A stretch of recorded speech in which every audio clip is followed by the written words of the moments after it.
This is how codependency develops and how to get out. It's a popular concept, and you may have heard that a codependent always pairs up with a narcissist, which is not the most helpful model since it's easy to call the other person a narcissist, and it's much more accurate and helpful to simply say that two people are locked in an unhealthy pattern.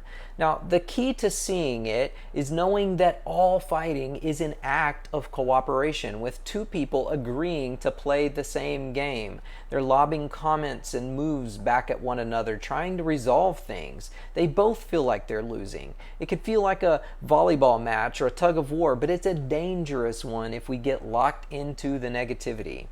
Because relationships are alive, and this thing grows into resentment and actually a symbiotic need over the years for the other person to keep doing the same thing over time, since we get more invested in the story.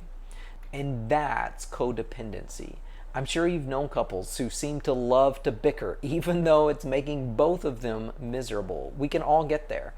We keep playing ball because we're afraid.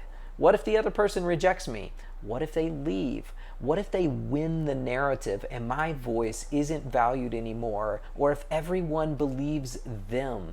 What would it look like if we simply dropped the ball and stopped playing the game? Now, some of us, that would mean actually speaking up for ourselves and saying our true feelings, because we've never done that. And for others, that means stopping the complaining or speaking out with our feelings every time we start to panic. It may be refusing to argue once you see that the back and forth has ensued and you're not going to play that anymore. Maybe it's finding an outlet for you because your partner can't meet a certain need of yours. Knowing what it looks like can be tricky for sure, but most of my clients, when we identify the pattern, they're surprised that when they put the ball down, they drop it, the other person actually doesn't blow up and things actually start to get better. The beautiful truth is that life is not a zero-sum game, and just like we can both be losing, now we can both start to win as we heal.